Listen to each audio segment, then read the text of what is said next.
Good morning, everybody. It's Bobby Piton here with Preactive Investments, and I'm just going to kind of go through some of the highlights for what's happening in the markets today. There was some economic data that came out at 7:30 with regards to retail sales.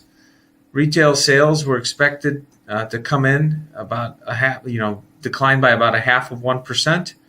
They actually declined by 3%.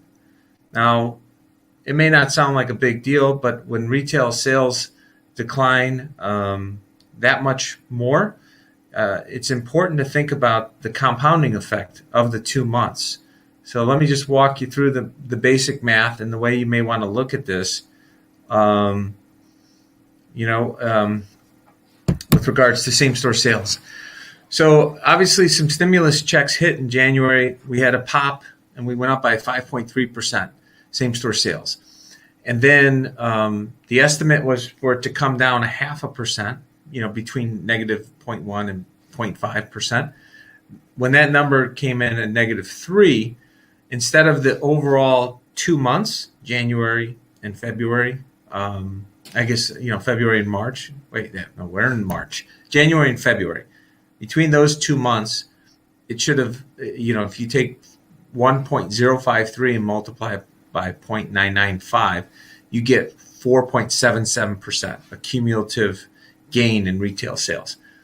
Well, because the number came in so much worse at -3, you take 1.053 times 0.97, and you get 2.14%. So you could see that a 2.14% retail number is not so good. Because if you recall, maybe about a week and a half ago, 2 weeks ago now, I mentioned the payroll, the labor cost number.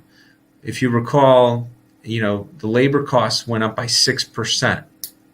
And so if the labor costs went up by 6% and the labor cost structure in the economy is, let's just say, I just pinned it at 30% on average. So 6% labor cost is a 1.8% increase in the cost of doing business. So if your sales are only up 2.14%, there is no real growth because of the impact of all that inflation on wages. So it's important that when you look at these numbers, you think through, how much of this increase is offset by or gets taken away because of the inflation that shows up. And so, it's an important thing to think about. Simultaneously, there's some inflation numbers that came out on import price increases. They came in a little higher than expected. They came in at 1.3% versus the estimate was 1.1%. So we have labor costs going up. We have inflation coming in. And this shouldn't come as a shock when the Federal Reserve has been printing a lot of money into the economy because the velocity of money slowed. Also because the amount of debt that's being issued. I've talked about that. Between the past 2 years, that number is going to be between $6 and $7 trillion. To give you an idea how much money has been taken on of new debt between last year and this year, that number, I remember looking at the numbers back in 2008, 2009 when the financial crisis was hitting the United States. You could have bought up the entire U.S. stock market for about $8 trillion. So you could have bought every publicly traded company in the U.S., I think, toward the lows. I think it was like 7.77 trillion is what I computed of the main, I think it was the 1,500 largest companies in the United States. So 12, 13 years ago, you could have bought up every single corporation in America for how much we just took on in debt in the past 2 years. That I'm just trying to give you guys a magnitude of how horrific government policy is right now with what's occurring. And I can't help but think, I told you this is economic as well as political. that they're trying to back us into a corner so that we just say, go ahead, feed us, so to speak. When if you extinguish the debt.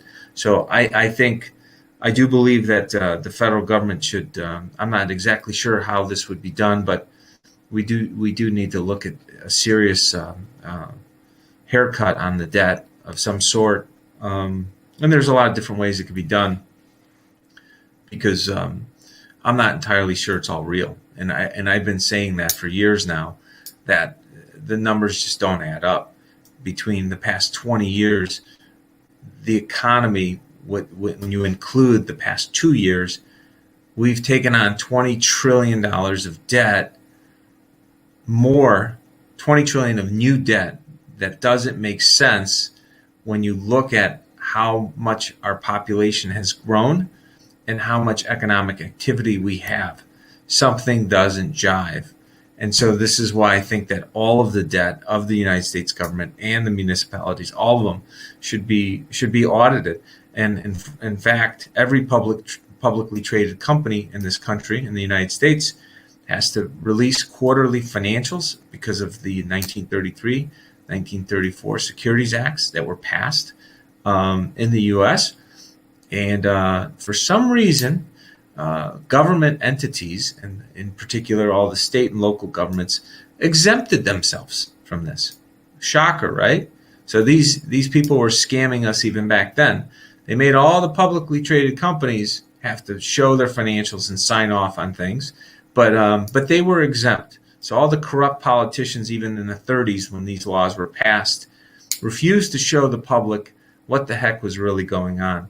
And I think we're at a point now where things are so bad that we need radical transparency, and we need to pull the cover back and show everybody just how bad it really is.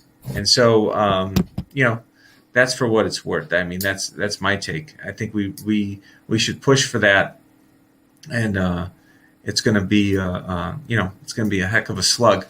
So, as everybody should have probably heard over the past few years, especially under Trump put a big a spotlight on this issue, and that issue was drug overdoses because of opioids. And there's a popular opioid that a lot of people in this country were addicted to called Oxycontin. I've heard of people getting addicted to it. It's pretty funny because I had hip surgery and they gave me Oxycontin to deal with the pain, but my body is a little bizarre, I guess, compared to other people's, because I couldn't process it. I had to go down to a different class of drugs because I didn't feel any effects from Oxycontin. And but that's not what I hear this drug does to people. It gives them some kind of weird high, and people start to get addicted to this. It's a painkiller of sorts. That's why I was prescribed it after my hip surgery 6-7 years ago. And I remember saying this stuff is worthless. It doesn't do anything for me, and people were offering to buy it from me. Now, granted, I never sold it. I think I just turned it in because I had no need for Oxycontin. Where am I going with this? Well, the company that produced this Oxycontin is called Purdue Pharmaceuticals. Purdue Pharmaceuticals was thrown into bankruptcy under the Trump administration. Now, the family, this was a private pharmaceutical company. So the family that controlled Purdue Pharmaceuticals, there's an article that came out today that they pulled out $12 to $13 billion of profits. Okay? Profits, folks. 12 to 13 billion. While meanwhile, we were losing about 60 to 80,000 people a year because of overdoses between all opioids. Now, granted, I don't know what the breakdown is of Oxycontin, but what I do know is between all of the drugs coming in from China that the previous administration, not Trump, Obama signed a law that made it cheaper to ship drugs from China to the United States, mail, than it was for you to mail as a citizen within the country. Look it up. Okay, I looked it up. Obama literally struck a deal with China to make it so easy for them to ship drugs and other types of things to the United States, U.S. soil, through our post office at a rate cheaper than us being able to ship as citizens among in the country. This is how a lot of drugs were coming into the country, folks. And that the number of opioid deaths before Obama became president were about 3,000 to 5,000 a year, and it just skyrocketed to 60 to 80,000 a year because of this policy through China to the United States through our post office. Then on top of that, we had a ton of drugs coming in through our borders from Mexico. Some of the larger shipments of drugs were being shipped into Mexico, and China was taking advantage of NAFTA, which is why NAFTA was closed up a little bit. It was redone, as the U.S. Mexico Canada trade agreement, U.S. MCA, and so when that was redone, it was mainly redone because China was literally shipping drugs, probably made a deal with the drug cartels of Mexico to bring the drugs into the United States. So the American public got hit in a vice between, you got China shipping it in, then you have Mexico bringing it in, and then you have this family called the Sacklers who made $12 to $13 billion. They're proposing a bankruptcy where they pay out $4 billion. Let me repeat that. They made 12 to 13 billion. We lost probably 500,000 Americans because of this crisis. And they want to just pay a third of what they made in penalties. Like, this is criminal. Like, this goes to this abuse of power that this one out of every 1,000 American families continues to just mock the American public with their behavior. That they did all this stuff. They inflicted so much pain and suffering on all these Americans among us. And maybe some people listening know family members or cousins or whatever who died because of this crap. And now this family may possibly get away with a $4 billion fine. I think they should all be jailed, personally, for what they did. And maybe that's too kind. Maybe they should have something far worse than being jailed. Maybe they should be treated as war criminals, because that's what they essentially engaged in. They got everybody drugged up. They paid off people to write scripts across this country, and that were not valid scripts, and got everybody addicted. And they should be treated as super predators, as Hillary Clinton would say. These were super predators of a drug sort, and they hide behind corporate America and attorneys to do this, to inflict this damage on this country.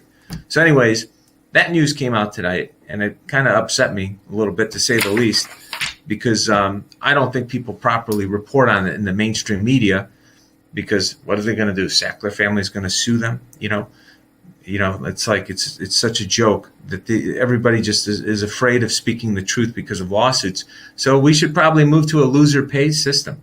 If you falsely accuse somebody and you try to threaten them with lawsuits, we should go to loser pays. You bring it up. You bring up false allegations against somebody, and you've proven that you're just trying to use the law to intimidate honest Americans and honest people within corporate America, whatever.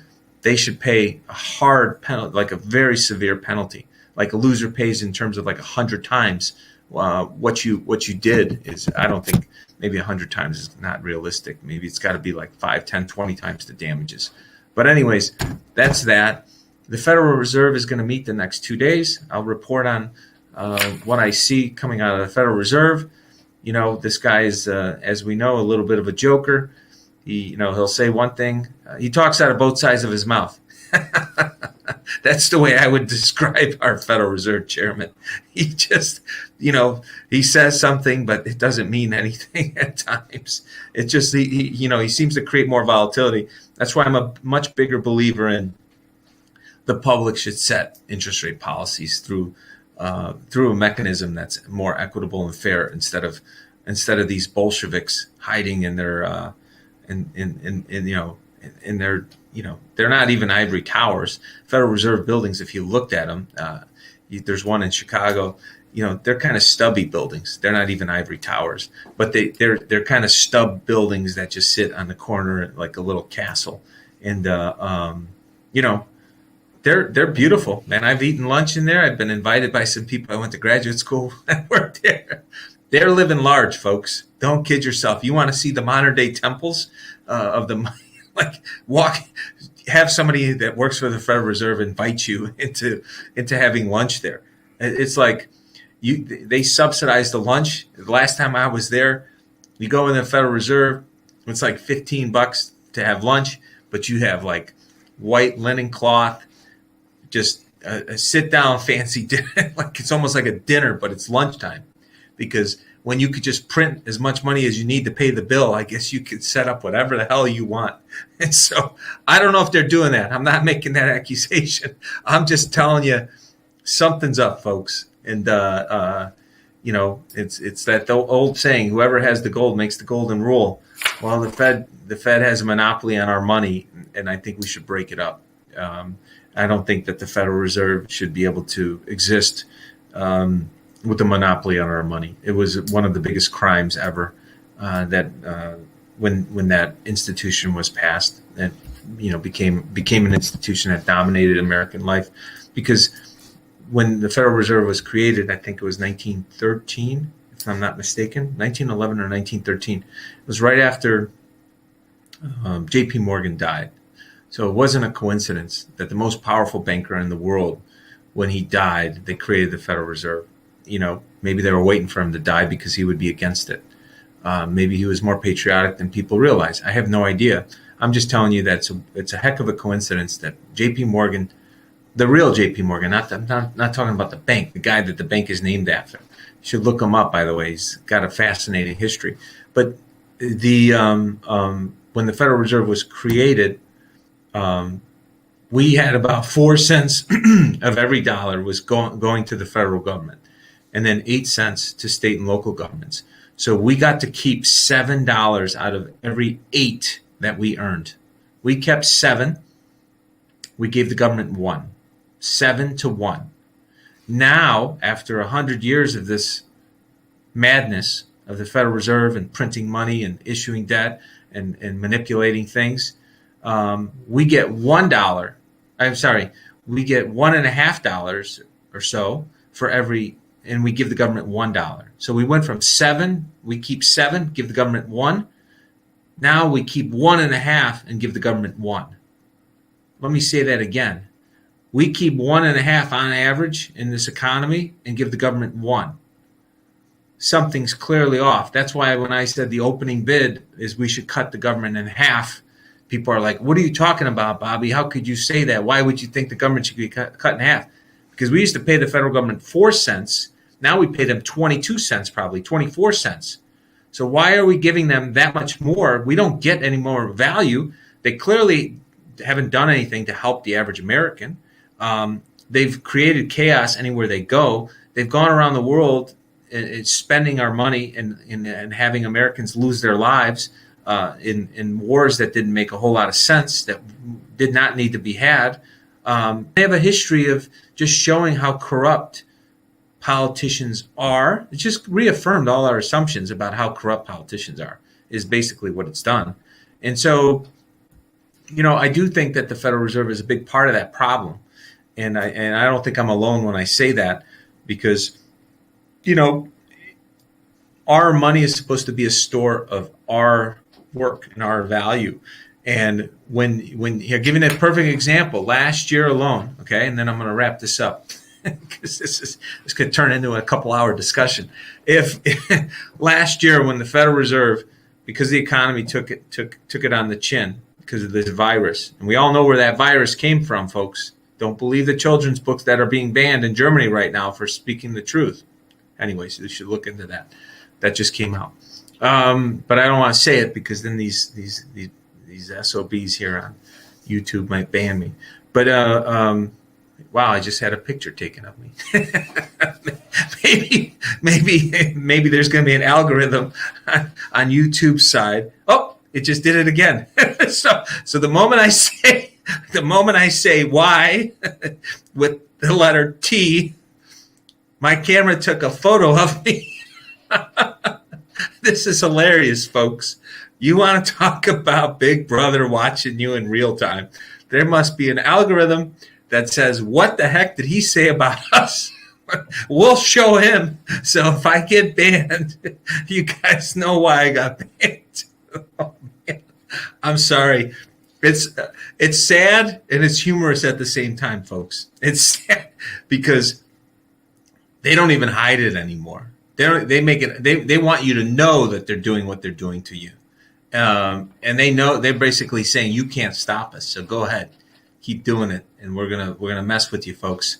So anyways, going back to the Fed, okay, may have to just come up with a decipher thing with I have different letters and I'll have to figure out how to communicate with people because these people are trying to censor whatever you have to say.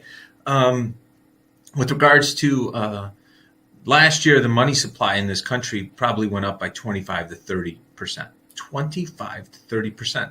So what does that mean? I want you to imagine we go back to 2019. So we're all sitting at 2019. And let's just say let's keep it real simple. You got a pile of cash and it's $10,000. So you have $10,000 sitting in cash, which keep in mind, about 12 to 15% of Americans can't even put together $400, but we have policies to keep letting more people into this country that undermine the very poor people that need to have more economic opportunity and overflood the labor supply. It's a whole separate conversation. But anyways, let's go back to the $10,000. You got $10,000 of cash, and that money represents your work. So over the last 2 years, we'll keep it simple. Let's assume you worked 2,000 hours. 50 times 40 is 2,000 hours. And you put aside $5 per hour for your work. So you put aside $5 every hour you worked into savings. Okay? We're not even looking at a world of taxes, folks. Might be harder to put $5 than you think because of all the taxes being skimmed off. Okay, so $5 per hour for 2,000 hours, you got $10,000 of cash. So you're like, okay, I worked, I made this money. A year goes by, the money's sitting in your mattress or it's sitting in the bank at 0% interest. By the way, because the banks are just siphoning off the difference and investing it in treasuries because the Fed's letting them basically get money at zero. That's a whole nother conversation too. You got your $10,000, and then all of a sudden, the Fed puts in $2,500 for every $10,000 you have into the economy. So they literally just printed all this extra cash. So you're like, what the heck, man?